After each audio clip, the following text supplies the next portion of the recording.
morning, everyone. The Institute of Chartered Accountants of India, they have released their revisionary test paper for November 21 examination. So we'll be discussing the multiple choice questions which have been asked in this revisionary test paper. Let us go with what are the instructions which have been provided. They are saying that all the questions should be answered on the basis of the position of GST law amended by the provisions of the Finance Act 2020 and the Finance Number 2 Act 2019, which have become effective for up to 30th of April 21, including significant notifications, circulars issued and other legislative amendments which have been made up to 30th April 21. So the law as amended by the Finance Act 2020 and the Finance Number 2 Act 2019, which has been effective up to what? 30th of April 21. Up to 30th of April 21, we have to answer the questions in accordance with the same, taking into account the significant notifications, circulars issued and other legislative amendments which have been made up to 30th of April 21. Okay, up to 30th of April 21 we have to see.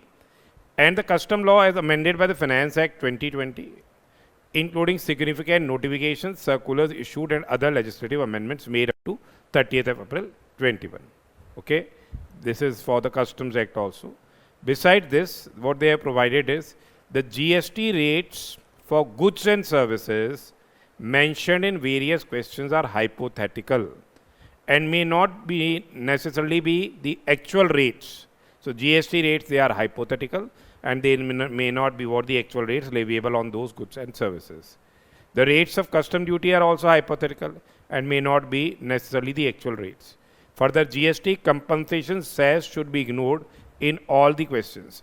Wherever applicable, we have to ignore what? GST compensation cess.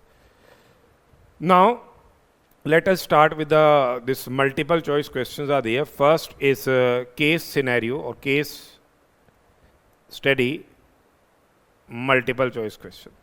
First is our case study multiple choice question. Let us start with the first question. SR Associates is a partnership firm registered under GST in the state of Rajasthan. So SR Associates is what? It is a partnership firm. It is registered firm in the state of Rajasthan. So it's a partnership firm registered in the state of Rajasthan. In the month of July, they are giving the position of the month of July. The following transactions were made by the SR Associates. So SR Associates have made the transactions in the month of July. Now, purchase of commodity X. Purchase of commodity X, that is in purchase on 1st July for an amount of rupees 5 lakhs at rate of 1000 per ton from the open market. So here the transaction value is for rupees 5 lakhs it has been purchased. Rupees 5 lakh has been purchased and the rate per ton is 1000 rupees. Rupees 1000 per ton. So how many number of tons they have purchased? 5 lakhs divided by 1000. That is 500 tons have been purchased. 500 tons have been purchased. Okay. The said commodity X was purchased and said commodity was deposited in the warehouse of NCDX Limited. It is an agricultural commodity exchange. It's an agricultural commodity exchange in Rajasthan as a security against transactions entered by SR Associates on the same day. So the commodity was deposited where? Commodity was deposited in the warehouse of NCDX Limited. We have deposited the same and the same is kept as a security against the transactions which are entered by SR Associates on the same day. Okay. Now what they did is, in order to hedge the aforesaid transaction to avoid any losses, on 1st of July, SR Associates undertook a derivative sale transaction in future contract for the month of August at NCDX at rate of 1100 per ton. So they have entered into a sale, derivative sale transactions. So as you are aware, what derivative sale transaction has been entered. Now we have discussed in the financial services that derivatives, the same will be coming under the ambit of securities. And we have seen that securities are neither goods nor services. Okay? And hence, if there is any transaction which has been taking place, sale or purchase of derivative transactions, then in that particular circumstance, GST will not be levied. If these transactions, they are subsequently squared off without actual delivery of the goods. So here they have entered into a sale transaction, future contract has been entered in the month of, that will be for the month of August at NCDX at rate of 1100 per ton. Okay. Then SR Associates took a subscription for an AI, that is artificial intelligence based platform from an unrelated party. Okay. ABC Inc., a company based in USA. They have taken the platform of ABC Inc. to get real-time updates on the pricing of commodity X in the international market. So they have entered into, say they have taken a subscription basically of artificial intelligence based platform from it's an unrelated party, ABC Inc. A company is based in USA, so they are actually providing online information database access and retrieval services have been provided. They are owning a electronic platform through which they are providing, they are getting the real-time updates on pricing of commodity X in the international market. What is the price, will be the prevalent prices of this commodity X in the international market. For that they have taken a subscription of this platform. Okay. And ABC Inc. has charged rupees 50,000 for such subscription. Now this OIDAR service supplier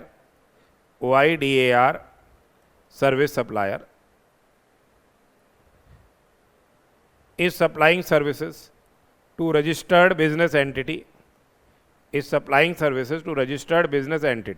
It is not a non-taxable online recipient.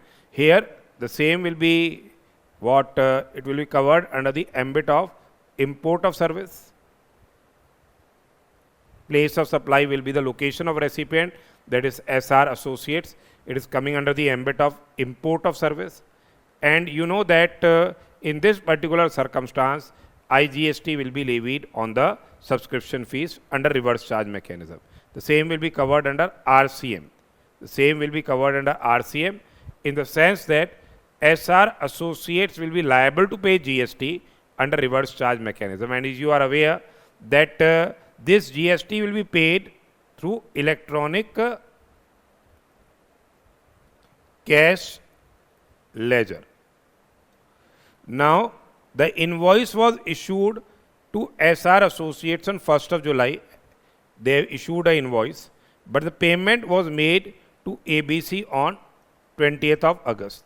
Now, what is the time of supply in case of services which are chargeable to tax under reverse charge? In case the payment is made within a period of 60 days from the date of invoice. If the payment is made within a period of 60 days from the date of invoice, so here the date of payment will be what? The time of supply. What will be the time of supply? The date of payment will be the time of supply. If payment is not made within 60 days, then it will be the 61st day from the date of invoice, that will be basically the time of supply. Then further information is that NCDX charges rent from SR Associates at rate of 10,000 per month. This is rent they have been charging. Besides this, they are charging service charges at rate of 20,000 per month. So same will be liable to GST. NCDX will be taking the said amount from the SR Associates. Okay, it is the input service for SR Associates. Then on the date of expiry of future contract of the month of August 31st, that is 31st August, for commodity X, the rate of commodity was X was rupees 900 per ton. And SR Associates squared off the contract for the month of August at the same rate. So here no delivery of commodity X is given. So these future contract that will be coming under the ambit of derivatives settled otherwise than by way of delivery of commodity, settled otherwise than by way of delivery of goods. Same will be transaction in securities, will be what? Transaction in securities, and it will not be liable to GST, because securities, they are neither coming under the ambit of goods nor they are coming under the ambit of, say, services. Then further it has been provided that NCDEX charged brokerage on the transactions, both purchase and sale of derivative contracts separately. So brokerage has been charged. This brokerage will be liable to GST. Brokerage is basically transaction for facilitating securities, facilitating sale or purchase of securities. So same will be not a transaction in money, and same will be what? Liable to GST. So in July at the time of purchase and August at a time of sale, it has charged 5,000 rupees per contract. Okay. Then in the month when the transaction was entered and the month when the transaction was squared off. Here squared off and here, say, transaction was there, entered into.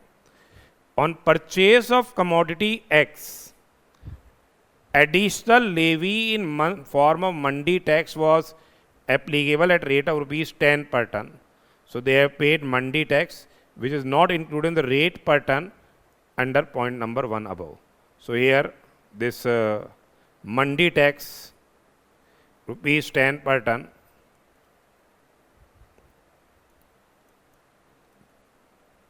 which is paid, the same will also form part of value of taxable supply. As per 15 2A, any tax, duty, cess or fees other than GST, the same will be included in the value of the taxable supply. So here how much tons have been purchased? We have seen 5,000 tons have been 500 tons have been purchased. So 500 tons, mandi tax rate of rupees 10 per ton. So 5,000 rupees is the amount of mandi tax. All the amounts given above are exclusive of GST unless otherwise provided. The amounts are what? Exclusive of GST unless otherwise provided. The opening balance of the input tax credit for the relevant tax period of SR Associates is nil. Opening ITC is nil. Subject to the information given above, assume that all other conditions necessary for availing ITC have been fulfilled. Assume there is no other outward or inward supply transactions apart from the aforesaid transactions in the month of July and August. GST is applicable in the aforesaid case scenario at rate of intrastate supply, it is 9% and 9% CGST and SGST, and interstate supply 18% IGST is there. Now, based on the facts of the case scenario given above, choose the most appropriate answer to question number 1 to 5. So now they are asking the questions. Let us see. Compute the taxable value of supply of commodity X procured by SR Associates in the month of July. So here The transaction value was how much? The transaction value was rupees 5 lakhs. We have seen the transaction value was rupees 5 lakhs here. Beside this, this commodity tax, mandi tax will be added. Add mandi tax at rate of rupees 10 per ton. That is 5,000 rupees. So this will be the value of the taxable value of supply of commodity X which has been procured. That is 5 lakh and 5,000 rupees will be the value of the taxable supply. It is 5 lakh and 5,000 rupees. This will be the value of the taxable supply.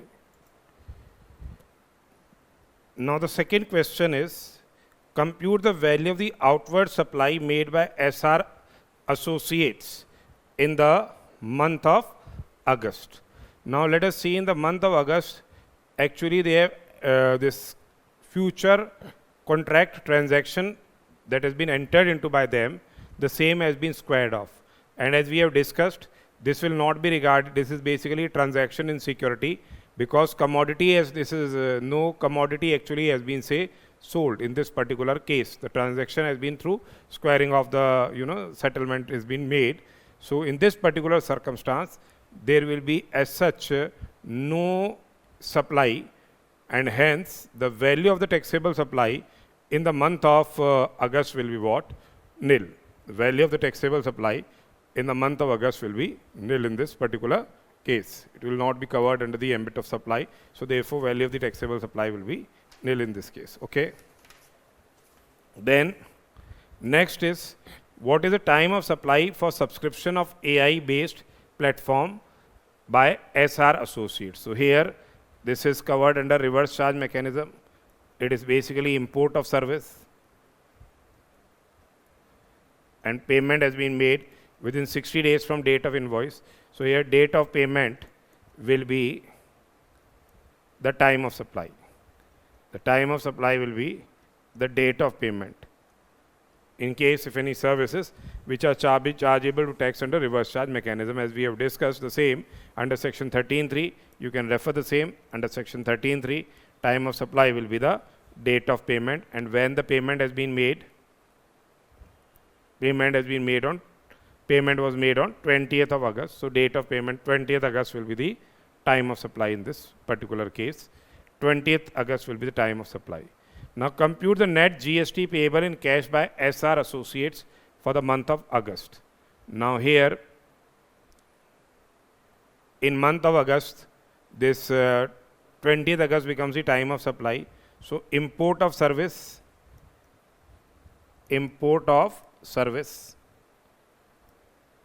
from XYZ INC.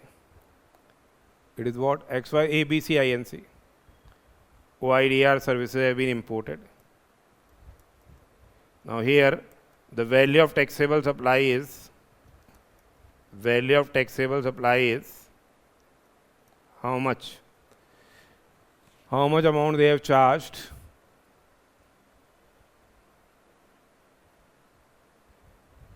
50,000 rupees. Rate of IGST is 18%. So here 9,000 rupees. This is a GST liability, and that is to be discharged through electronic cash ledger. This is a GST liability which is to be discharged through electronic cash ledger. 9,000 rupees will be entitled to avail the input tax credit for the same. Then compute the input tax credit balance available with the SR Associates for the month of July. Now they are asking for the available balance for the month of July. Here, let us see. First is about the, purchase of commodity X, 5 lakh rupees, 5 lakh 5,000.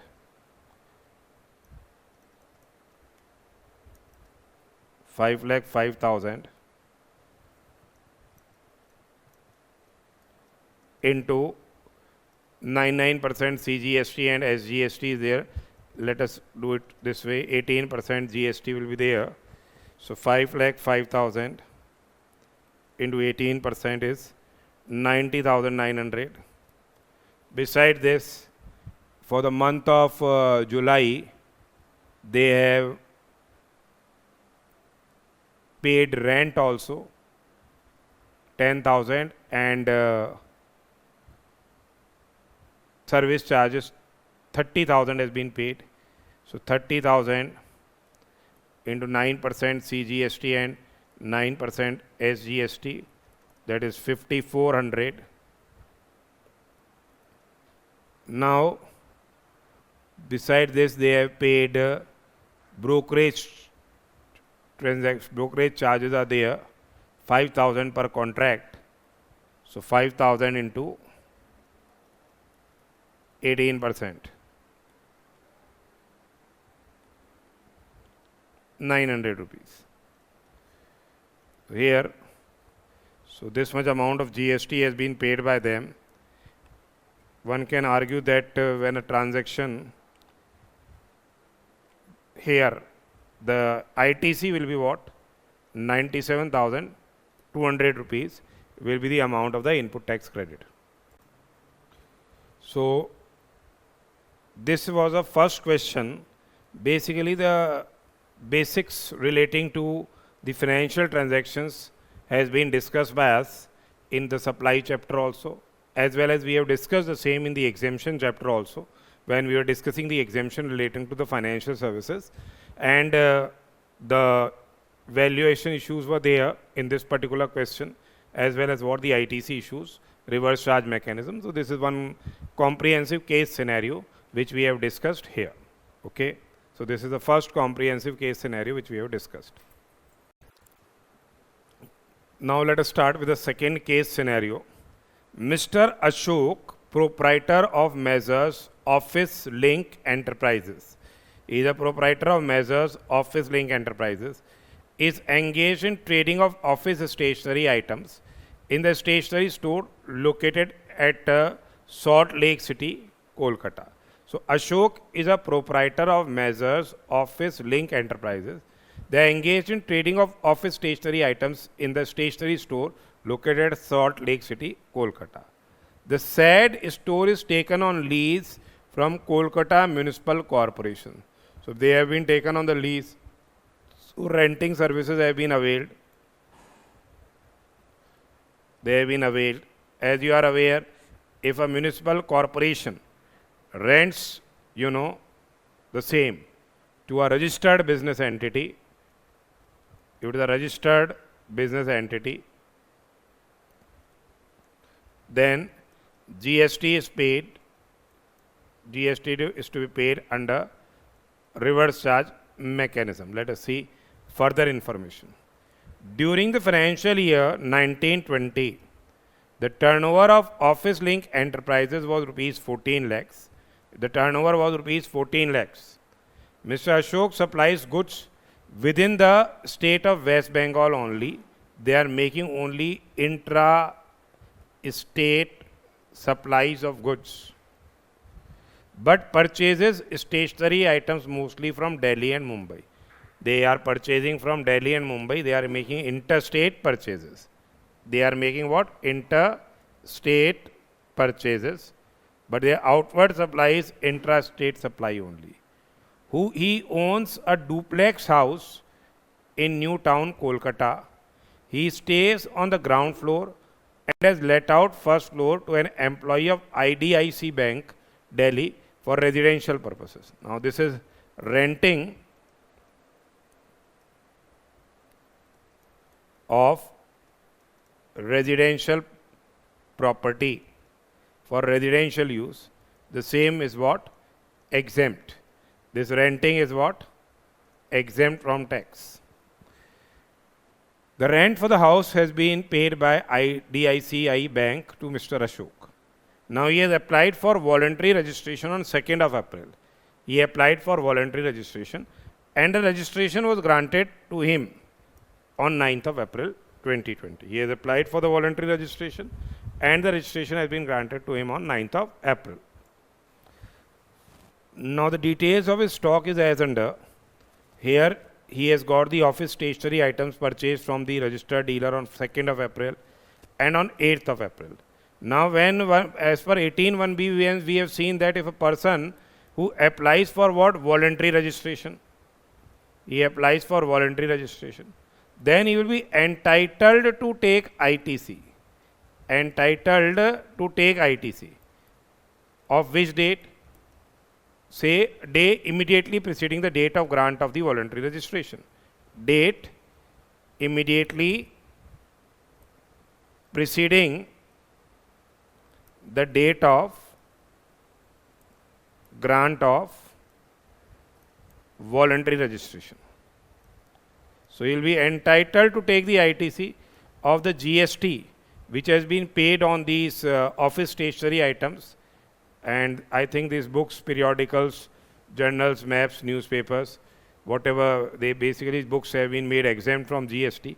But let us see what information has been provided. So whatever is the input balance available as on what the date immediately preceding the date of grant of registration, he will be entitled to take the ITC. Then the details of the transaction carried out by Mr. Ashok during the financial year 2021 is furnished hereunder. From 1st April to 8th of April, that is the transactions immediately prior to the date of grant of registration, and that is from the grant of registration. So his GST liability will arise when he is, say, registered here. Okay, his registration has been made effective from, say, 9th of April. So to 31st of March, this information has been provided. His information is sale of office stationery items, interest rates applied to registered persons 84 lakh rupees. Then sale of office stationery items, that is 14 lakh rupees. Legal fees paid to advocate. Now here, this legal fees which has been paid to advocate, because he is not, his turnover is not exceeding the threshold limit 1920, that is 14 lakhs only. This legal fees, it will be what? Exempt from tax. Exempt from tax. As you are aware that if legal services are provided by advocate to a business entity whose turnover does not exceed the threshold limit of registration in the preceding financial year, then the legal services so provided will be what? Exempt. Now here the concerned Mr. Ashok has taken registration during the current financial year only. It was an unregistered entity, that is Messrs. Office Link Enterprises, was an unregistered entity. Therefore, the same will be exempt. Then purchase of stationery items, will be entitled to take the credit for the same. Purchase of furniture for office use from unregistered dealer of Kolkata, he won't be entitled to take the ITC because it's a purchase from unregistered dealer. Purchase of stationery items from registered dealer of Delhi, he will be entitled to take the ITC of the same. Lease rent paid, lease rent of the store, stationery store paid to Kolkata Municipal Corporation, the same will be chargeable to tax under reverse charge mechanism, RCM. Then transportation charges paid to Messrs. Gati Transporters, a GTA. Tax is not payable under at rate of 12%. So this is taxable under reverse charge mechanism. But till this time, it is an unregistered person. So it's an unregistered person. Services have been provided to unregistered person here. Same will be exempt. Under entry 21A, we have seen if GTA provides services to an unregistered person, it will be exempt. This will be when it has been registered, it will be chargeable to tax under, say, reverse charge mechanism. Interest and bank borrowings, that will be exempt from GST. Interest is exempt as we have seen under entry 27 of the notification number 12/2017. Rent received from IDIC Bank for its employees, that is renting for residential purposes, that is also an exempt service. Okay. Ashok went to Mumbai, Maharashtra for business meeting. Ashok has went to Mumbai, Maharashtra for a business meeting in February 2020. Okay.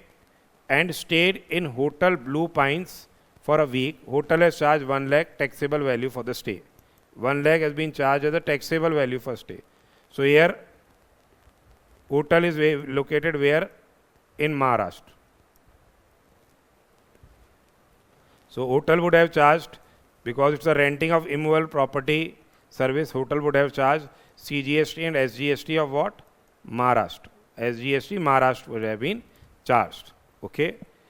So all the above amounts are exclusive of GST wherever applicable unless otherwise provided.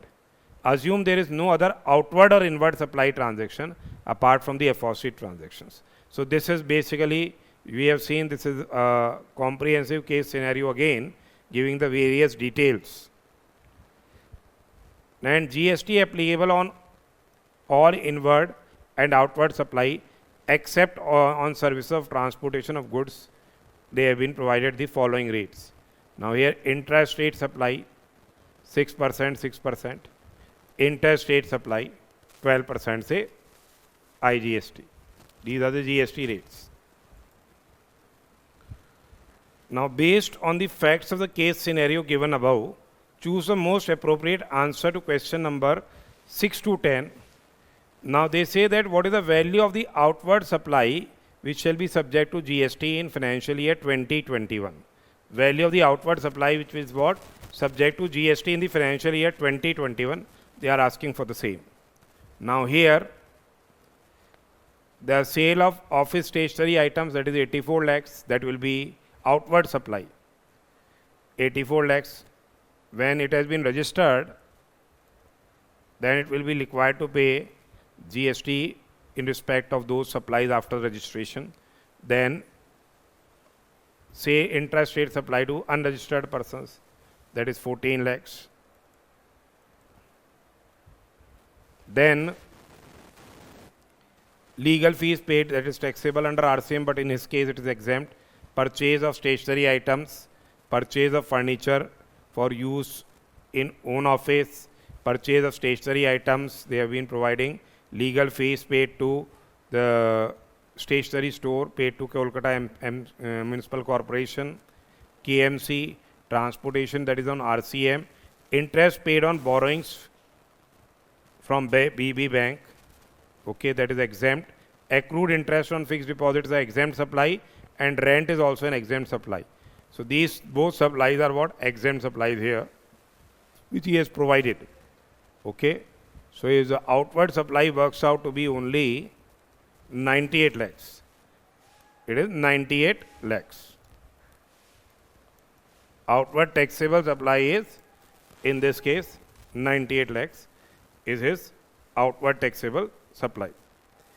Then, which of the following statement is correct in terms of facts given in the case scenario given above?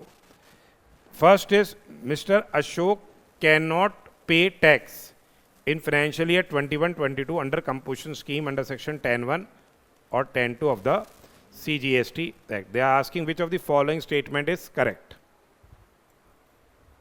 Now in this case he is making only intrastate supplies. He is making only intrastate supplies, and his aggregate turnover in the preceding financial year does not exceed the threshold limit of 150 lakhs. Therefore, he will be entitled to take the composition scheme, and in case he is making any supplies of services, then you must remember that the same must not exceed what? 10% of the aggregate of the turnover in the preceding financial year. Okay, that must be kept in mind. So here, actually he can opt for what? The composition scheme. Therefore, this statement is false. Then Mr. Ashok is entitled to take ITC of the inputs. ITC of inputs held in stock on 1st of April 2020. He won't be entitled to take ITC. He will be entitled to take the ITC on 8th of April. Whatever inputs are held in stock on the date immediately preceding the date of grant of registration. Then Mr. Ashok shall be liable to pay GST under RCM under 9(4) during the financial year 2021 in respect of purchases made from unregistered person.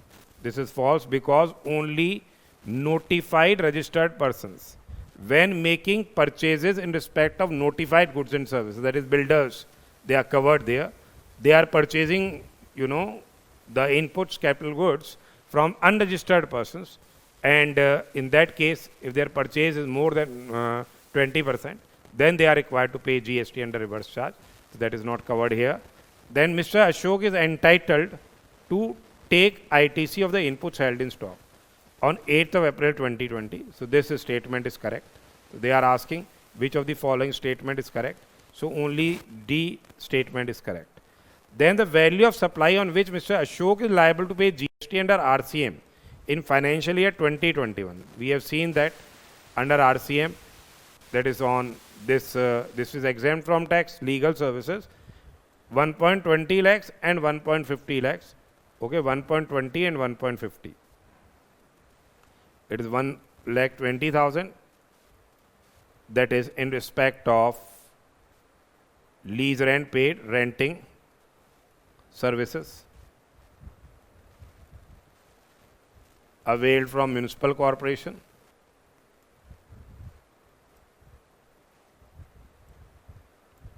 And GTA services. GTA services. During the period when the entity is unregistered, the GTA services so availed will be what? Exempt. So it's 150. So 270 is the correct answer here. 270 will be the correct answer. Okay. Then which of the following inward supply is not subject to payment of tax under reverse charge mechanism? Shop rent paid to KMC, the same will be taxable under RCM. Okay. Then legal fees which has been paid to advocate, basically it is exempt. Then purchase of stationery items from unregistered persons, that is also not covered. That is also basically have been made exempt. It is covered under RCM. So they are asking which of the following inward supply is not subject to RCM. So the answer will be the second supply and the third supply. So first and second, then B is third, then C is second and third. So our answer will be C, second and third. We are saying second and third. So it is C will be the answer here. Then whether input tax credit is available on the GST paid by Mr. Ashok on taxable value of 1 lakh charged by Hotel Blue Pines located in Mumbai, Maharashtra. So here registered supplier is in Maharashtra. He has charged CGST and SGST. Recipient is where? Recipient is registered, I think, in Kolkata. Recipient is registered in Kolkata, West Bengal. Okay, is in West Bengal. It is in West Bengal. So when he is in West Bengal, he will not be entitled to take ITC of GST paid on the accommodation services which have been availed from Hotel Blue Pines located in Mumbai, Maharashtra. So here answer will be no input tax credit will be available in this particular case because he cannot avail the ITC of the GST which has been deposited by the supplier in the state of Maharashtra. So this was the question number second case scenario, comprehensive question which we have discussed. So these two comprehensive questions have been asked here. Now let us discuss question number 11th here. Pyare Lal Singh, registered under GST in Lucknow, Uttar Pradesh. He is registered in under GST in Lucknow, Uttar Pradesh. He is appointed as a Dell Credere agent. They will be undertaking to guarantee the payment to the, their principal. So he has been appointed as a Dell Credere agent by Sunny Cart Company Private Limited. Sunny Card Company Private Limited. Now he sells eye opticals to his customers locally within the same state. Now he is selling what? Eye opticals to his customers locally within the same state, that is in the state of Uttar Pradesh. Sunny Card Private Company Private Limited is also registered in the state of Uttar Pradesh. Okay. So here this Sunny Card Company Private Limited is a principal, and they have appointed Pyare Lal as their Dell creditory agent. Okay. Dell creditory agent undertakes to guarantee the payment. Okay. For that they are getting the extra commission. During the current financial year, Sunny Card Company Private Limited supplied taxable goods worth rupees 10 crores, whose open market value is 10.05 crores. Okay. From its Allahabad unit to Pyare Lal Singh. The Pyare Lal Singh has further sold these goods for rupees 10.10 crores by raising invoices using his own GSTIN. We have seen now that here the invoices are made using GSTIN of the agent. We have discussed a circular in this regard, that when agent invoices the same in his own name, then he is covered in Schedule 1, Para 3A. Okay. And in that case, Rule 29 of the valuation rules is applicable. So, Pyare Lal Singh has received a commission of 75 lakhs from Sunny Card Company Private Limited during the year. So, this will form the value of taxable supply, and has guaranteed the payment of the value of such goods from the customer to Sunny Card Company Private Limited, as he is a Dell creditory agent. Pyare Lal Singh has also provided financial assistance in form of larger credit period to his customers, on which he has earned interest. Now, since he is an agent, he is what, an agent which is falling within the meaning of Para 3 of Schedule 1, here interest so charged from customers will form value of taxable supply.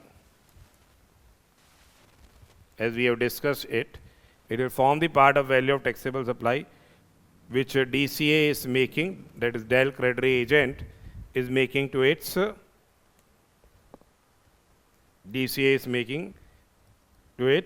what?